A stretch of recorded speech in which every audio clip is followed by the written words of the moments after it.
When you hear the word exorcism, what do you picture? Chances are it's a scene straight out of a movie. A dark room, a levitating bed, maybe some pea green soup, and of course, a priest shouting, "The power of Christ compels you!" We have one movie to thank for that, The Exorcist. It's a film that so terrified people, it's been known to make them run, faint, or, well, vomit. It begs the question, are exorcisms real? Or just something we see in the movies? Well, the truth is complicated, and frankly, a lot weirder. The idea of demonic possession has been around for centuries, often as a way to explain things people just didn't understand. In ancient Mesopotamia, for example, if a person had seizures and foamed at the mouth, they didn't diagnose epilepsy. They said that person's possessed. The cure wasn't medicine. It was hanging a dead mouse on your door, or calling an exorcist dressed in a red cloak. But this all hit a different level when exorcisms stopped being quiet rituals and started being public entertainment. Which brings us to one of the most bizarre and scandalous possession cases in history. Welcome to Loudun, France, 1632. The town was in a bad way, just recovering from a horrifying bout of the Black Plague.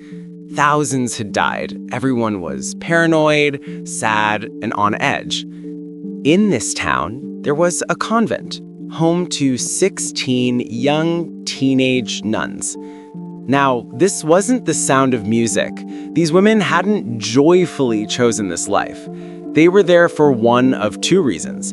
Either their rich families didn't want to pay a dowry to marry them off, or, and this is rough, they were considered too ugly to get married. To make matters worse, after the plague, the convent went into full lockdown to keep the disease out. The nuns couldn't leave, no visitors could come in. They were bored, miserable, and spent their days doing manual labor just to earn their food. And that's when the spooky stuff started. One night, a young nun saw what she swore was the ghost of a recently dead priest. She ran to the head nun, a woman named Jean, who, instead of telling her to go pray, said, "Oh my God, that's so crazy. I literally saw the same thing yesterday." Soon, all hell broke loose. The nuns reported seeing big black orbs following them down the halls and evil skeletons just strolling around. Then it got physical. Invisible forces started punching and violently pushing the nuns. Then came the full-blown possessions. The nuns would start hysterically cackling like a full-on evil witch's laugh. Remember, these were supposed to be the most submissive, quiet, rule-following women in town. Then came the acrobatics. Some nuns reportedly started to bend over backward and walk with their hands clasped to their heels. Others would whip their heads around, darting their tongues out like lizards, tongues that were, according to reports, quote, black and covered with pimples. They were growling, barking, and hissing. And the part that really got everyone's attention, they started exposing themselves. These innocent little virgins would rip off their clothes and shout the most nasty sexual and violent things imaginable. This was happening so often that local officials called in priests to perform exorcisms. But they didn't do it privately, oh no. They held the exorcisms in the town square in front of a crowd of thousands of people. It became a tourist attraction. People traveled from all over Europe to come and see the crazy nuns rip their clothes off and throw up nails. The priests finally asked the big question: who did this to you? The possessed nuns started shouting out demon names: Behemoth, Leviathan, Astaroth, and then one human name: Urbain Grandier. The crowd gasped. Who was Urbain Grandier? Oh, just the town's resident bad boy priest. He was allegedly handsome, arrogant, charming, and infamously promiscuous.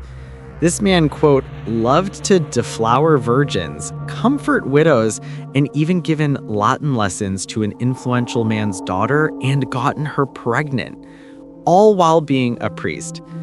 He was also a pot stirrer. He'd published a piece mocking the local cardinal and even wrote a book arguing that priests and nuns shouldn't have to be celibate. People were scandalized. So why did the nuns name him? It all came back to the head nun, Jeanne, the one with the hunchback. It turns out Jeanne had a certified sexual obsession with Grandier. She'd confessed to having intense, very sexual dreams about him. She'd asked him to be her personal spiritual advisor. Wink, wink. And Grandier, the man who apparently slept with everyone else in town, told her no. And hell hath no fury, like a horny nun scorned. Jeanne was pissed. So she teamed up with all of Grandier's other enemies, including the cardinal he'd mocked and the prosecutor whose daughter he'd knocked up. The evidence against him was creative. During one public exorcism, a nun vomited up a piece of paper.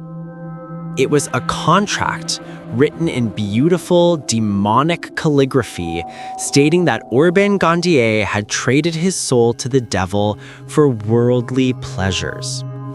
And it was signed by Satan. When the prosecutor held this up for the crowd, it was game over. What about the original, you ask? Oh, that. It was, quote, filed away in hell. Obviously.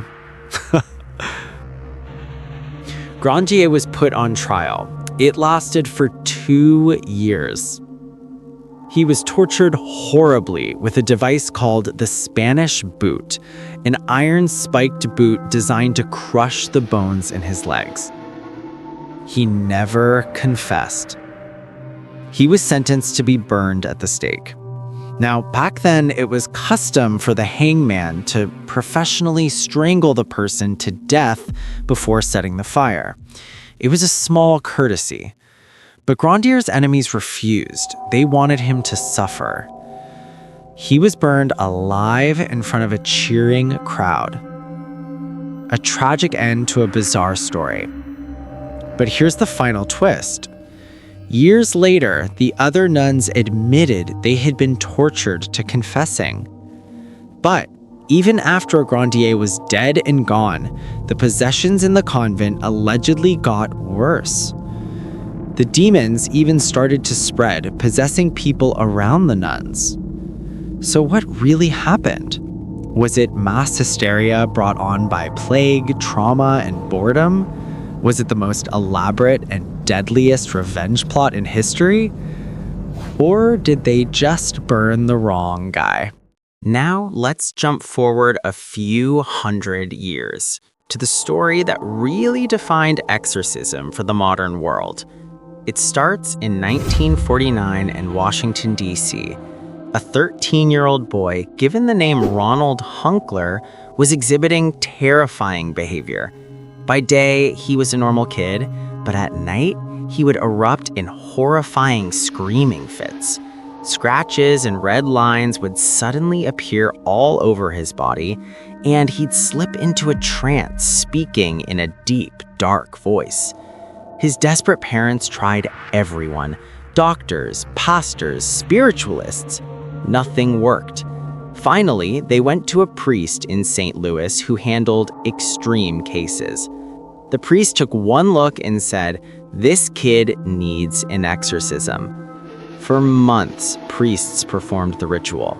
They read from the official exorcism book, but it wasn't working. They said the boy's possession was so intense that his bed, which he was strapped to, would slide across the room on its own and knock them over. Finally, they whipped out what the source calls the Big Mac of exorcisms, a massive crucifix.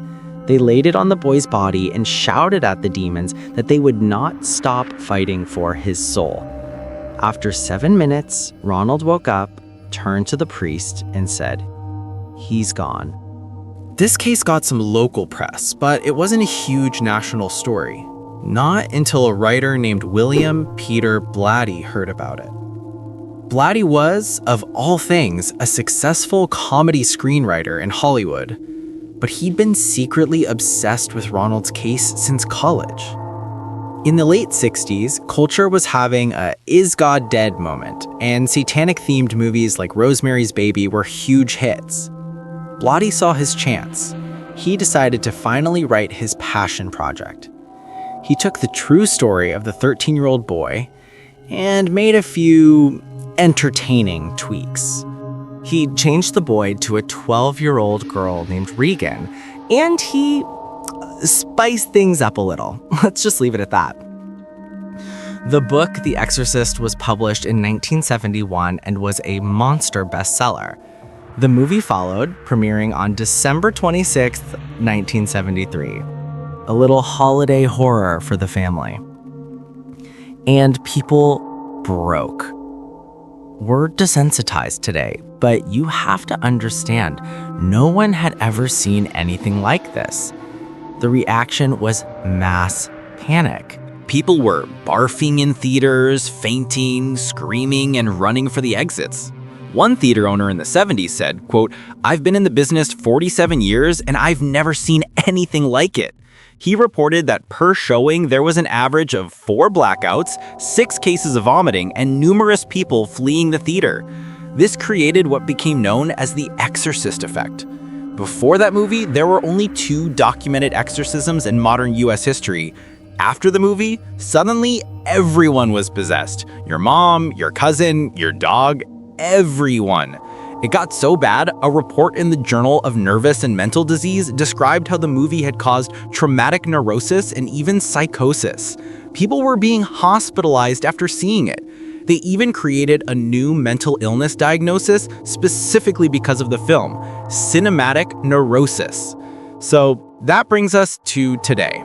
Surely in the age of the internet or past all this? Well, yes and no. Welcome to the age of the Exorcist Influencer.